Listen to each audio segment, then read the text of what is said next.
उद्दिष्ट काय? याने त्याला नाव ठेव. शेती परवडत नाही. काय परवडत नाही? कशी काय परवडत शेती? बाप झाला कार्यकर्ता, पोऱ्या झाला युवक कार्यकर्ता, आणि बायको झाली बचत गटाचा अध्यक्ष. कशी काय शेती परवडल? आणि बाप बांधावर काय गवत आहे मग येला घे का? त्याचं पोरग शेतीला नियोजन नाही. मग बाप म्हणतो गवताला उपाय काय? विकल्याशिवाय पर्याय नाही का? फक्त भुसे साहेबांचं हेच उद्दिष्ट आहे. शेतकरी, मी स्वतः शेतकरी आहे. मला मी 1.5 वर्ष लॉकडाऊन मध्ये शेती करून पाहिली. काही खरं नाही. हेच खरं आहे. पुरा काळा पडलो होतो ढाकळात, पुरा अगोदरच काळा, पण रुपड्या नाही मिळाला. शेतकऱ्याला 3 गोष्टी कीर्तन महोत्सवात सांगायच्या आहेत. त्यांना सांगायच्या त्या मी सांगतो. शेतीला जॉईंट व्यवसाय पाहिजे. नुसत्या शेतीवर तुम्ही घर बांधू शकत नाही, बायको करू शकत नाही. आणि 2, शेती यांत्रिक पाहिजे, शेती ठिबक पाहिजे. आणि शेतकऱ्यानं लग्नांचे खर्च कमी केले पाहिजे. फार पिसळले लोक. आता तर त्या महिला मंडळ हळदीचा कार्यक्रम वेगळा होता. आता या 2-3 महिन्यात त्यांनी एक बावळटपणा आणलाय. मेहंदीचा एक कार्यक्रम आहे आता. अरे काय डोके फिरले का काय तुमचे? मेहंदीला 1.5 लाख खर्च आहे आणि 20 रुपयाला कोण येतो?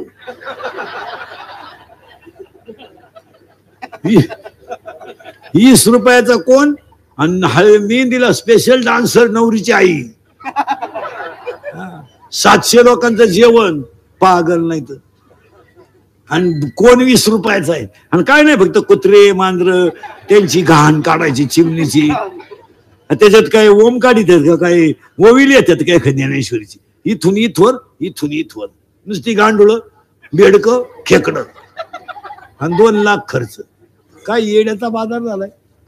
आता ते बोर्ड, ते पत्रिका बंद केल्या आणि ते बोर्ड आणल्यात रस्त्याला, ते लग्नाची, ते नवरा नवरीचे फोटोचे. ते जरा नीट लावा, जरा माणसाच्या अवलदीचे लावा. अरे एका बाजूला नवरदेव लावा, एका बाजूला नवरी लावा, मध्ये बाकी आई वडिलांचा फोटो लावा, छत्रपतीचा लावा, तुकोबारायाचा लावा. ते नवरदेव दरिद्री, त्याचा फोटो पाहिला कसा आहे डांबरीला.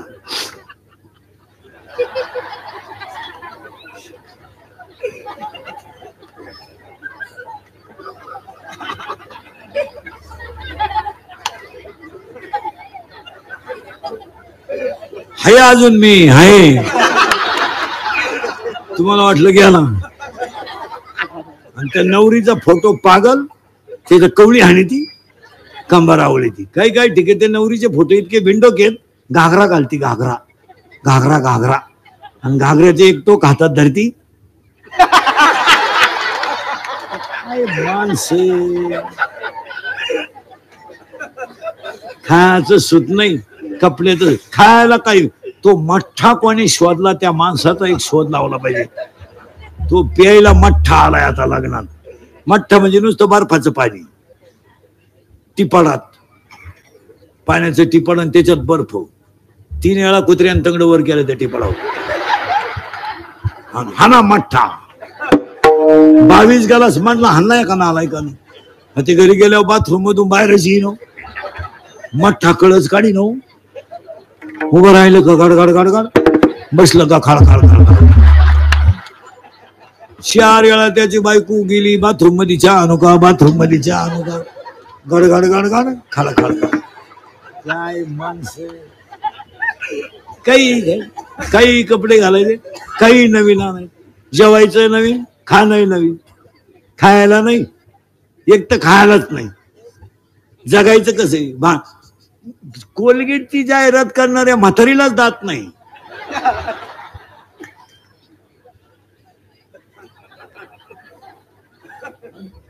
पाहिली तुम्ही म्हातारी? आणि ती म्हणती मला हे पोषण देते. अगं तू लावी ते कुठं पोषण होईल? तू का काय? पण त्याच्यावर कोणी बोलत नाही. इंद्रिकर बोलला ना, गेमच त्याचा. इंद्रिकर जर हे बोलला असता तर पट्टीच. त्यांच्यावर योग्य कारवाई झाली पाहिजे. आणि त्रास चाललंय. फेअर अँड लवली लावून जर माणसं घोरे होत असते, मी इतक्या दिवस सावळा राहिलो असतो का? मी फेअर अँड लवली झोपलोच असतो ना. काय म्हण हा, थम्सअप पेल्यावर जर गाड्या उड्या हाणतात तर पेट्रोल टाकायची काय गरज आहे? बाटली पेलं का मालेगाव चाललंय. खरं कोणी बोलायचं नाही. आंधळ दळीत आहे, कुत्र पीठ खात. खरा आदर्श ह्या मतदारसंघाचा घेतला पाहिजे. एवढा मोठा कार्यक्रम केला माणसाने महाराज. थोडासा तरी त्या माऊलीलाही अहंकार नाही. आमचे आयरे महाराज आहेत, नरेंद्र महाराज आहेत, बाबूशी साहेब आहेत, काहीच नाही. नाही तर काहींना 13च केळं वाटले वाढदिवसाला. 13 केळं ईळ भरपट्टी होती बा. फळे वाटप 13च केळं. त्यातले 11 कार्यकर्त्यांनी खाले 2च केळं. 3च रगा वाटल्या. उबदार वसरे वाटप. बिगारी जो आपल्यावर रगा ओढून आणले. अरे काय माला. हा तुमचा मालेगाव कीर्तन महोत्सव हा नोंद घेण्यासारखा महोत्सव आहे. हो, आताशी काम लयत फांद्या. अजून काम, क्रोध, लोभ, मद, मत्सर आणि अहंकार किती झाले? 6. अजून 6 राहिले बर का. आशा पगार वाढल. अशा पाहुणे येतील.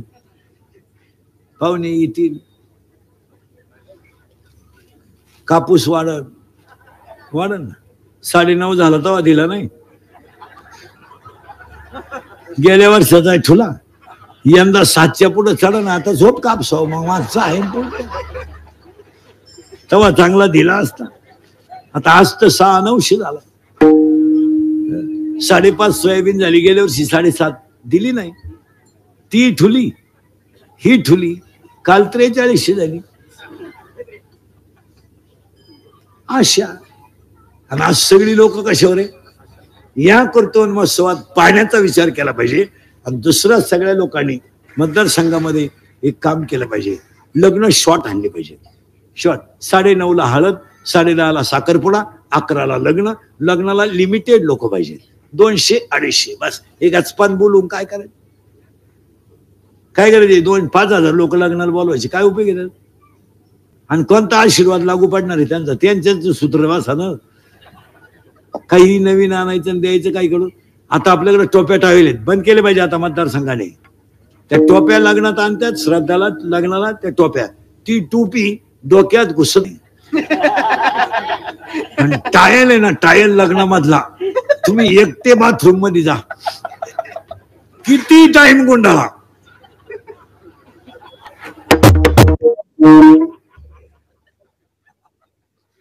पुरतच नाही. एक बाजू काही उघडी. इकडं झाकलं का इकडं उघडलं, इकडं झाकलं का इकडं. एकानं दुपारभर झाकलं, निम्मे 2 तुकडेच घेऊन आला बाहेर. हे बंद केलं पाहिजे महाराज. ही काळाची गरज आहे. इच्छा, आशा, इच्छा, तृष्णा, मनिष्णा, तितिक्षा. 10-2 12 किती झाले? आता 12 फांद्या झाल्या. मग एक वाक्य लिहून घ्यायचं मला पुढे सरकायला. अज्ञानाची मुळी तोडा. अज्ञानाची मुळी तोडा. अहंकाराचं खोड कापा. दोन्ही होटाच्या मध्ये रामकृष्ण हरीची कुऱ्हाड घ्या. त्या कुऱ्हाडीला गुरु कृपेची धार लावा. वैराग्याचा दांडा बसवा.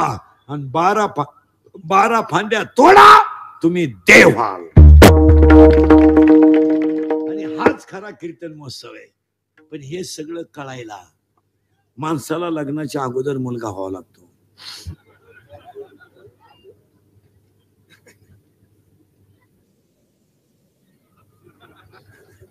तुमचं डोकं बंद झालं. ऐका नीट. माया नावाची म्हातारी मेली पाहिजे आणि बोध नावाचा मुलगा झाला पाहिजे. म्हातारी मरत नाही त्यावर बोध नावाचा मुलगा होत नाही. आणि बोध नावाचा मुलगा होत नाही तर पुढे सांगा, परमार्थ करणाऱ्या माणसाला एक बायको नको आहे.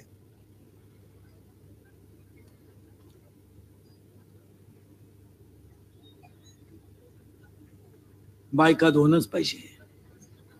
कोणत्या? ऐका. समड्याची बायको कामतृप्तीसाठी आणि ग्रस्ताश्रम टिकवण्यासाठी आहे.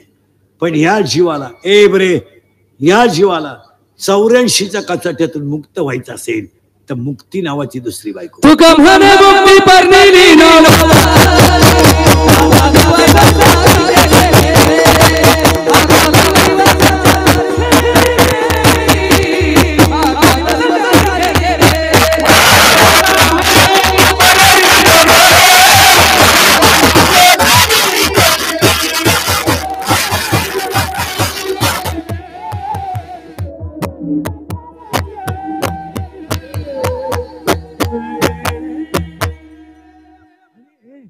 मला लग्न न करता 4 मुलं झाली.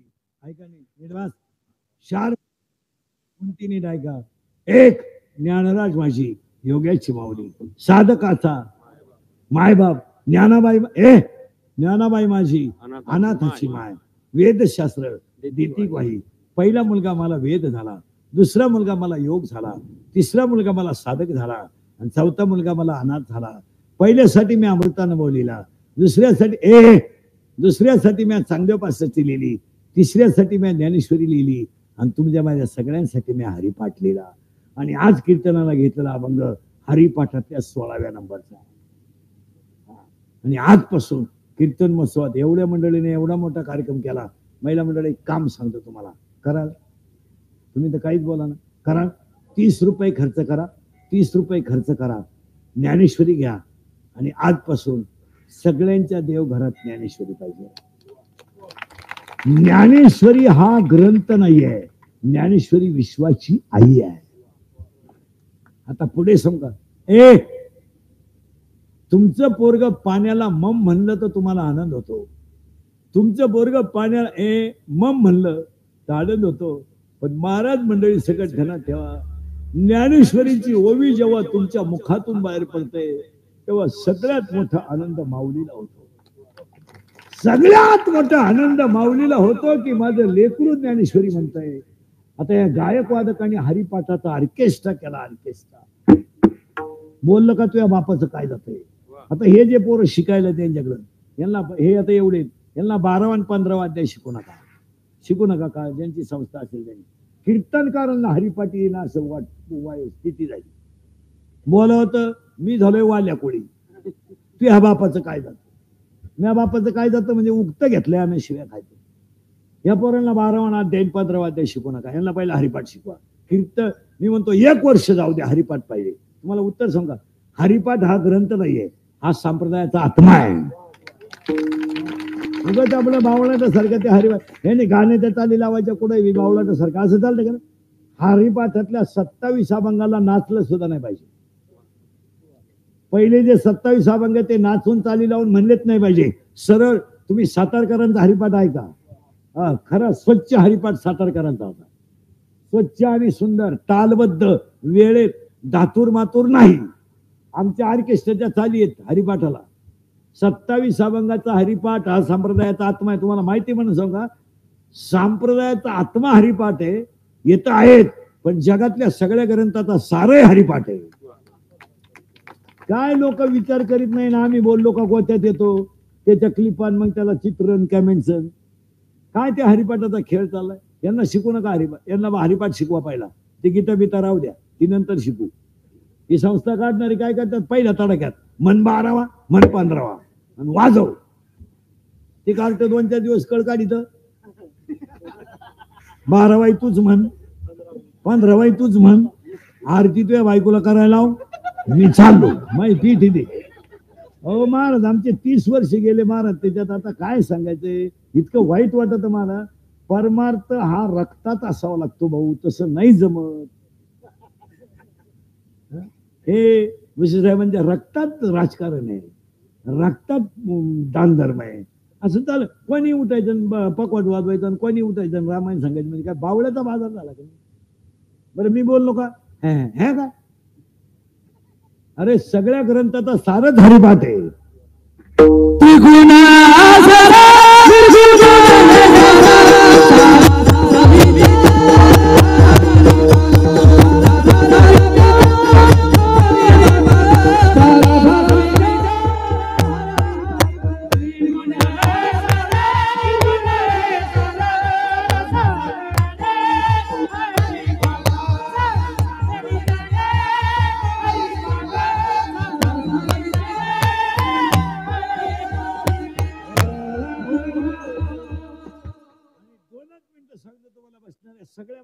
ए बरे, बसलेल्या कोणत्याही माणसानं शंका काढा, त्याचं उत्तर हरिपाठात आहे. काढा शंका, चला काढा भजन्यान सगट, कोणते सगट, ए काढा, मी उत्तर देतो, चला काढा, काढा ना. बायको मिळत नाही, हरिपाठात उत्तर आहे. नामाशिवी नको. काही माणसं म्हणते भजन करू वाटत नाही, नको करू पर्वताप्रमाणे. काही माणसं म्हणले मी एवढ्या दिंड्या काढल्या, काशी केली, एवढं तू इथे यात्रा केला, मला समाधान नाही मिळालं. अहो नाला का मिळणारच नाही ना, त्रिवेणी संगमी. तुम्ही काही सांगा ना मला, कोणता हरिपाठ सांगा. का काय माणसं म्हणतात हरि, अरे हलकटा मागलिया जन्मामुक्त झाला. एखादा म्हणेल मी 60 वर्ष झाले माळ घालून हरिपाठ पाठच होणार नाही. अरे चांदळा होणारच नाही, विष्णुवीन जप व्यर्थ ज्ञान. तू असं येड्यावानी काय करतो. तुम्ही कोणती शंका काढा, हरिपाठातच उत्तर आहे. मग एखादा म्हणतो माझ्या गपक्यात हरिपाठ पाठ झाला, अरे अनंत जन्म नाही, पुण्य होत. हा, काही माणसं म्हणतील काही माणसं म्हणतील काय आपलं परपंचात एवढं रंगलंय पण भजनात कधी रंगणार नाही. पण काही माणसं म्हणतात मी 3च कीर्तन ऐकले पण मला माळच घाटू वाटली. अरे वाटणार, साधुबोध झाला. कोण सांगत यांचे हरिपाठ पाठ नाही. डाव्यामध्ये भाषण करणाऱ्याला पसायदान म्हणायला लावलं पाहिजे. शेवटची श्रद्धांजली ज्याची होईल त्यानं पसायदान म्हणायचं. आता हे सगळे युट्यूब चॅनलवर कीर्तन चालतात, चॅनल वाल्याच्या एक ओवी पाठ नाही.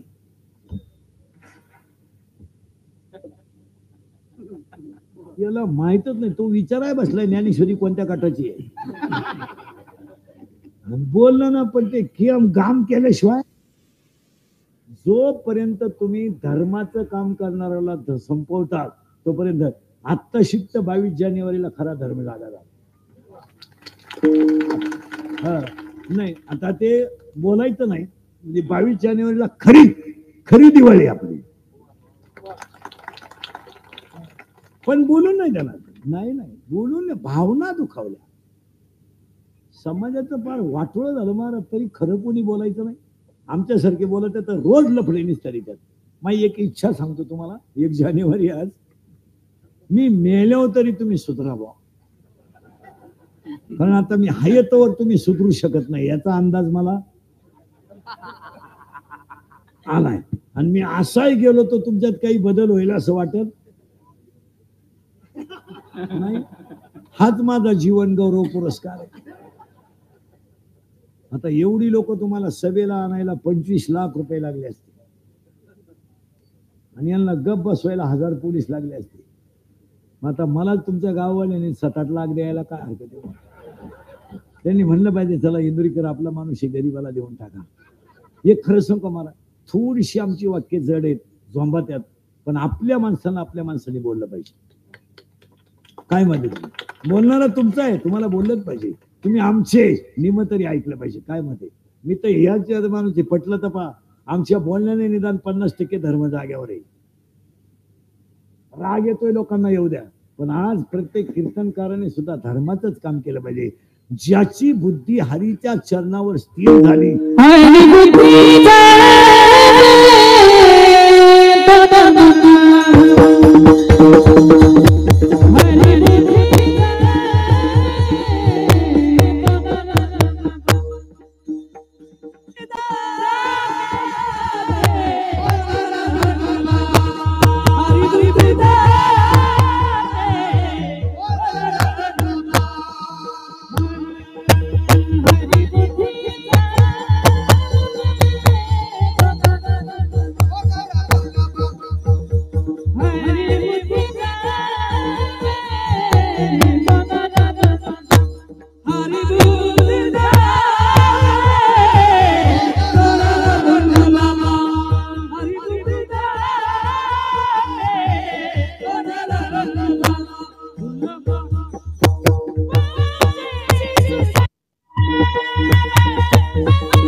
सांभाळून घ्या. तो नर दुर्लभ हरिबुद्धी जपे, हरिबुद्धी जपे तो नर दुर्लभ, तो नर दुर्लभ हरिबुद्धी जपे. आता इथं घोटाळा आलाय. हरिबुद्धी जपे तो तो तो हा शब्द दिशादर्शक आहे. तो त्याच्यापेक्षा दुसरा नाही. कोण? ज्याची बुद्धी हरीच्या चरणावर स्थिर, तो नर दुर्लभ. आता इथं थोडा त्याला किचकट मुद्दा आहे. काल करी रिद्धी सिद्धी निधी अवघीच उपाधी. आता सगळ्या हरिपाठावाल्यांनी याचा अर्थ काय लावला का रिद्धी सिद्धी ही उपाधी आहे आहे. पण तुम्ही पुढची वळ बारीक वाचित नाही. जवत्या परमानंदी मन नाही. ज्याचं मन ब्रह्मानंदात तल्लीन झालं त्याला सिद्धीची गरज नाही. असं किचकट आहे. माऊलीची भाषा आहे तिथे. काय असं येडे पण आहे का? आता थोडं उलट फिरवतो. नर दुर्लभ हरिबुद्धी जपे, हरिबुद्धी जपे. पण तो शब्द सोडायचा नाही. तो नर असा नर आहे का जो नर. पण बुद्धी म्हणजे काय असा प्रश्न आला. एका मिनिटात सांगतो.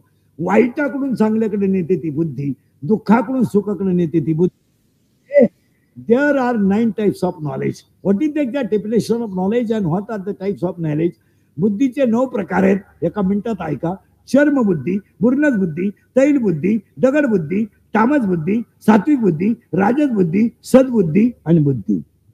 ववी त्याला असे जैसी दीपकलिका दाखोटी बहु तेजाते प्रगती तैसी सद्बुद्धी ठेकोटी म्हणून आहे. आणि गाथा प्रमाण देतो दुर्बुद्धी ते मना. आता इथं घोटाळा आलाय. हरिबुद्धी जपे तो नर. म्हणून देवाचं नाव कधी तोंडानं घ्यायचं नाही. मग कसं घ्यायचं ऐका. बिंबीच्या दोन्ही बाजूला टणक भाग आहे. मध्यभागी खड्डा आहे. त्या खड्ड्यात बोट ठेवा. सरळ वर वाढा. 3 खड्डे लागतील. 1 2 3. हे 3 लॉक आहेत. एक ओपन आहे. यांची नावं ऐका. याचं नाव आहे परा, याचं नाव आहे पसंती, याचं नाव आहे मध्यमा, याचं नाव आहे वैखरी. देवाचं नाव इथून निघतं. इथून प्रेमाची भाषा इथून निघते. दाटून कंठ इथून येतो आणि मोघाम बोलणं इथून येतं. त्याला पुरावा असा आहे. हरिमुखे मना, हरिमुखी गाता, माझी मद झाली अनावर वाचा. आणि साळुंकी मंजुळ बोलत असे वाणी. काही बोलत ते तोंड, देवाचं नाव घेत ते मुख, नामारूपात सगळं स्टडी करते ती वाचा. आणि अखंड तल्लीन राहते ती वाणी. अखंड तल्लीन राहते ती वाणी. म्हणून वाचेची सुलभ रामकृष्ण असं त्याचा घोटाळा आहे. हरिबुद्धी जपे तो नर दुर्लभ. जर असं केलं तर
अख्ख्या कीर्तनातच घोटाळा आहे का काय? तो नर दुर्लभ वाचेची सुलभ रामकृष्ण. पण पुढचा शब्द आलाय उन्मय. ए बरे जाऊन ये पटकन, लांब जाय. पुढचा शब्द आलाय जाणकार माणसांचा, उन्मनी साधिली. आता इथं थोडा घोटाळा आलाय परत. उन्मनी म्हणजे काय? जागृती, स्वप्नी, सुसुप्ती, तुर्या आणि उन्मनी अशा 5 अवस्था आहेत. आता आपली जागेचं चिंतन झोपेत होतं ते स्वप्न, सुसुप्ती. आणि तुर्य अवस्थेमध्ये असं असतं, देहावरचा विसर पडायचा आणि नामामध्ये तल्लीन व्हायचं, याची नाव तुर्या. पण उन्मनी जी अवस्था आहे, मी देहच नाही या बोधावर आरूढ होऊन भजन करणं, याचं नाव तयासी लादली सत. आणि घडलं काय? उन्मनी साधली. पण कधी? वाचेची सुलभ रामकृष्ण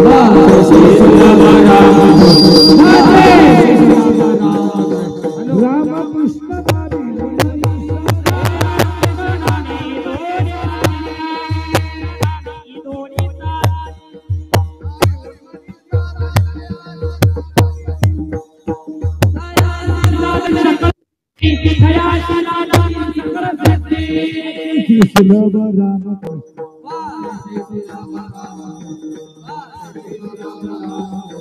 तयासी लादली सकळ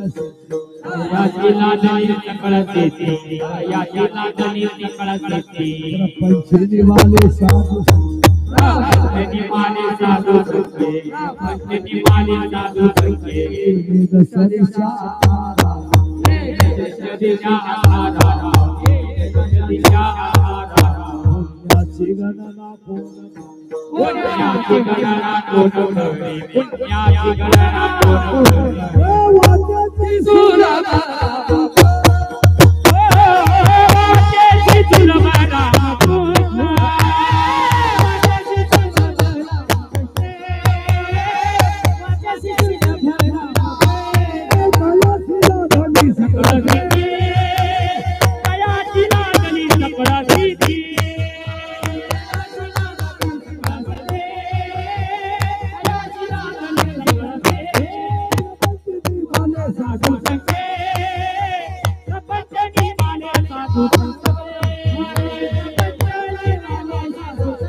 झालं बंद. तुला खालून गेम दाखवतो का ना असं विठाला विठाला महाराज. इतकं चिंतन मांडताना पहा कसं मांडलं पाहिजे. आता काही कीर्तनकारांचा आता थोडासा घोटाळा झालाय. पहिले 15 मिनिटं ज्यानं तारीख घेतली त्याच्यावर बोलायचं, दुसरी 15 मिनिटं ज्याच्या घरी जेवला त्याच्यावर बोलायचं, आणि राहिलेला अर्धा तास ज्याच्या पाकिट गुतलं त्याच्यावर बोलायचं. झाला 1 तास. जगन्नाथ अण्णा सांगायचे, ए महाराज, संप्रदाय लय लोक मुकली महाराज, संप्रदायात चांगली माणसं गेली, लय मोठा फटका झाला मला. 2 महिने झाले. संप्रदाय श्रीमंत किती असतो हे सातारकरांनी लोकांना दाखवलं. ज्ञानेश्वरी श्रीमंत आहे, सातारकरांनी दाखवलं. कीर्तन श्रीमंत आहे, सातारकरांनी दाखवलं. आणि राक्षस माणूस सुद्धा रामकृष्ण हरीला टाळ्या वाजत होता. राक्षस 40 मिनिटं रामकृष्ण हरी चालायचं महाराज. गेली चांगली चांगली माणसं गेली. आमच्यासारखे भामटे राहिले, आम्ही राहिलो अजून 1-2 वर्ष. पण महाराज उणीव झाली संप्रदायात, उणीव.